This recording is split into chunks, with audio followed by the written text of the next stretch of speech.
செய்யலாம்னு சொல்லி பாதுகாப்பு திணைக்களம் இடத்தை காட்டும். அவர் இப்ப சொல்லிட்டு போவார். நீங்கள் போறீங்க செய்யறீங்களா? நான் அவரை கூட்டிட்டு வந்து நான் காட்டுறோம். ரைட் செய்யறோம். அதான் போலாம். அதான் போலாம் நீங்க சொன்னீங்க. நான் இது வண்டிக்குள்ள டிடிபி எங்களோட ஸ்டாஃப் அனுப்ப போறோம். நான் உந்தரம் நாலஞ்சு தரம் போய் காட்டுங்க. காலையில முதல்ல போய் காட்டுங்க. இவருக்கு வந்து நாங்கள் இவருடைய அலுவலகத்துக்கு நாங்கள் ஆபீஸ்ல இதை நீங்கள் இந்த அக்ரிமெண்டோட உங்களுக்கு உடன்படுறீங்களான்னு சொல்லி கடைசியா அந்த அக்ரிமெண்டோட இவர்கள் சேர்ந்து உடன்பட்டு தான் அதை வேலையை தொடங்கினவன். இந்த செயலாளர்கள் சந்திச்சதுக்கு நகரத்தாவை அந்த குறிக்கப்பட்ட காலத்துக்குள்ள செய்து முடிக்காத அவ்வளவு காசையும் செலவழிச்சிருக்கலாம். இவர் வந்து காலத்தை கடத்தினது. இவருடைய நோக்கம் இருந்தது என்னன்னு சொன்னா தன்னை வீட்டுக்கு முன்னால தன்னை வாகனத்தை நிறுத்துறதுக்கு மண்ணை பின்பற்ற வேண்டிய சூழ்நிலை இருந்தது. ஆனா அகற்ற சொல்லி கேட்ட அத்தனை வேலை நாங்கள் செய்து முடிச்சாங்க குறிப்பிட்ட காலத்துக்கு முன்னாடி. ஆனா தற்போது அந்த காலம் எல்லாம் முடிஞ்சா கூட எங்களுடைய ஏரியாவில் அந்த சர்க்கோட்டி என்ற பகுதி சொல்லினோம்.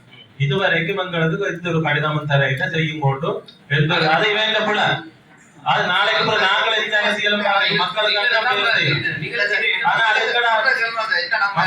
வேலை செய்யும் கடிதம் கொடுக்காத சர்க்கோட வேலை நடக்க நாங்களும் ஒன்று சேரோம் சொல்லி அந்த பெரிய நிதிப்பதிப்போட முடிச்சதே பெரிய ஒரு பாக்கியம்.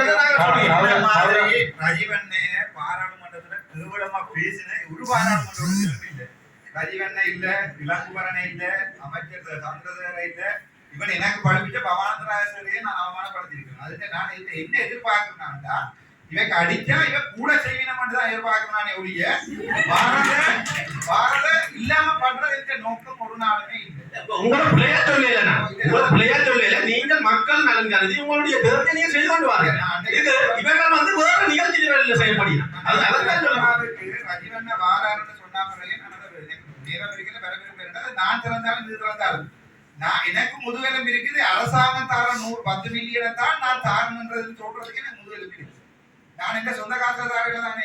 அரசாங்கம் ஒரு பாராளுமன்ற உறுப்பினருக்கு மரியாதை கொடுத்து ஒரு 10 மில்லியனை தந்தா இதுல கணவர் குரங்கு துவாக்கு கொடுக்குறாங்க எல்லாமே யோசிக்கிறேன் தான் தன்னை சொந்த காசுல கொடுக்குறாங்க. என்ன பொறுத்த வரைக்கும் அந்த 10 மில்லியன்ன்றது அரசாங்கத்தின் காசு. நினைச்சா தராமட்டான் ஜனாதிபதி. அது நினைக்கிறோம் வடக்கு மாநிலம் தான் போன கூட பூர்வாட்டுக்கு போடுறது. அதுலயும் விசேஷமா இந்த முசலா கூட்டத்தெல்லாம் நாங்க தீர்மானிக்கிறாங்க. இவர் வந்து சாவை தீர்க்கிறோ ஒதுக்கிற காசு தான் அது திரும்பிட்டு. அப்ப நான் அவரை பாராளுமன்ற கேட்டான் இப்படி இந்த நகர கருத்துறையில ராமாட்சியத்தை போறதுக்கு ஒதுக்க முடியுமான்னு கேட்டேன். கிடந்தம்பியோட ஒரு ஓமன்னு சொன்னேன். அப்ப பார்த்தா ஒதுக்கி 30 லட்சம் ரூபாய். நான் இப்ப நான் போட்டது 30 லட்சம் ரூபாய்க்கு.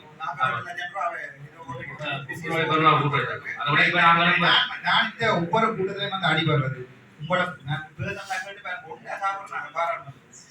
ஆனா ஏன் அடிபடுறா நான் அடிபடுறதால அரசாங்கம் பாதிக்கப்பட்டு ஓட்டுடை மன்ற பயத்துல வேலை பண்றாங்க. இந்த வேலை நான் இதுக்கு 5 வருஷத்துக்கோ 3 வருஷத்துக்கோ நான் எதிர்பார்க்க அதைத்தானே ஒழிய நான் காசு சுரண்டதுக்கு வந்தவன். நான் ஒரு நாளுமே ஒரு அபிவிருத்தியை குழப்பவே மாட்டேன். என்ன பொறுத்த வரைக்கும் அது அந்த கிரவுண்டா இருக்கலாம், இண்டோர் ஸ்டேடியம் எல்லாம் போயிருந்தா சரியான கவலைப்பட்டால் இந்த டிசிசி மீட்டிங்ல எனக்கு எந்த தேவையும் இல்லை. அரசாங்கத்தை குழப்பம் சில வருஷம் நான் வெள்ளை அடிக்கவே மாட்டேன்.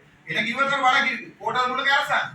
இன்னைக்கு அரசு நான் நினைச்சிருந்தா என்னோட போய் வேலை கையில ஆலையில மட்டும் தான் வழக்கை இல்லாம பண்ணிருக்காங்க. எனக்கு மண்ணண்டாலும் சரிதான் செய்து முடிச்சோம்.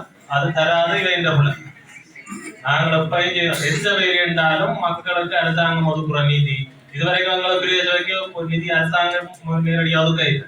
அந்த அடிப்படையில அது வந்து சட்டத்து ஏற்பாட்டு ஒரு நிதி தரப்படுது.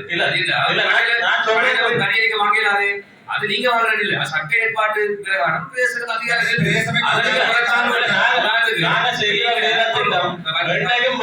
நிதி வேண்டாம் மக்களுக்கு அடுத்தது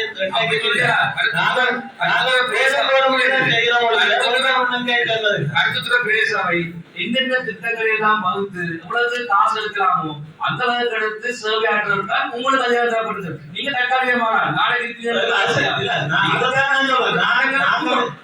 மாட்டேன்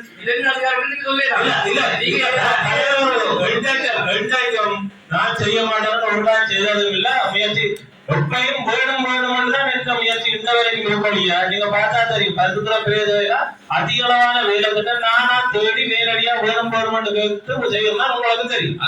அதுக்கும் நான் ஒரு ஆவித்தியை தடுத்ததும் இல்லை. எந்த வேலை திட்டம் வந்தால் ஓகே இது தேவைப்படுற உடனே கௌரவ